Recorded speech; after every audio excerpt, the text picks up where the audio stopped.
I, Nebuchadnezzar, king of the Babylonian Empire, ask you, Daniel, can you or can you not tell me what I dreamed? Well?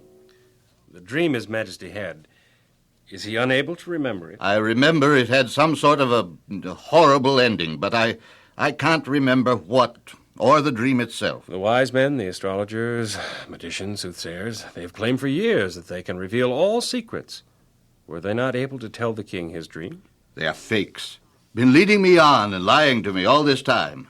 But you, Daniel, surely you can tell me the secret. You're 10 times wiser than all my counselors put together. You can, can't you? No, Majesty.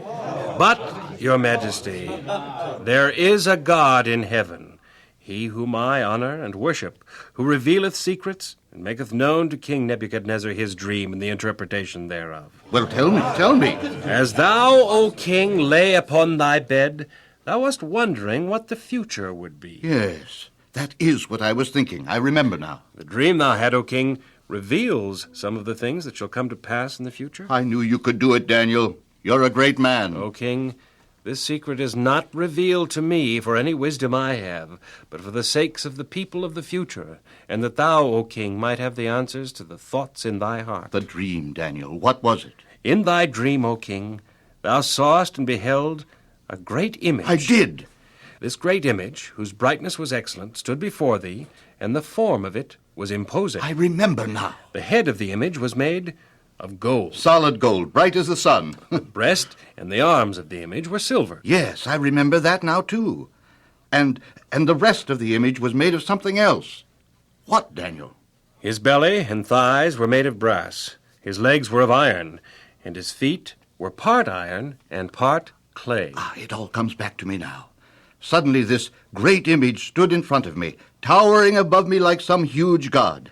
I remember wondering about the silver and clay, the gold and the iron. Then something terrible happened. I can't quite recall what it was. Thou sawest, O king, a stone cut out without hands. Yes, I remember. It was frightening. Without warning, this stone suddenly came and fell upon the feet of the image and brake them into pieces. The entire image crumbled into dust like the chaff on the summer threshing floors, and the wind carried the gold and silver, the iron and clay away, and they could be found no more. Exactly as I dreamed it, Daniel, in every detail. Your God is great.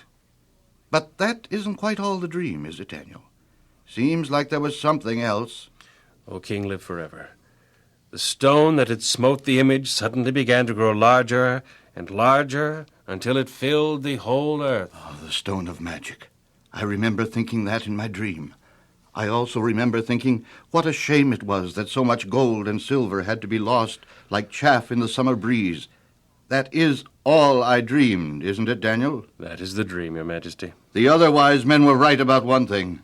No man could possibly be wise enough to know what another man dreameth. Neither could idols of wood and stone. Only a living God could. Your God must be a wonderful God, Daniel. He is the one and only God, Your Majesty. It has a special meaning, the dream? The dream, Your Majesty, tells the events of nations and people down to the end of time. I may die yet today. So might you, Daniel. How can any person possibly know this and foretell it? Oh, man cannot, Your Majesty. Only the God of creation can. But the image I saw, made of gold, silver, iron, and clay, how can it possibly represent the future? And that magic stone, what event can it have reference to? The Lord God of heaven shall reveal the interpretation of the dream.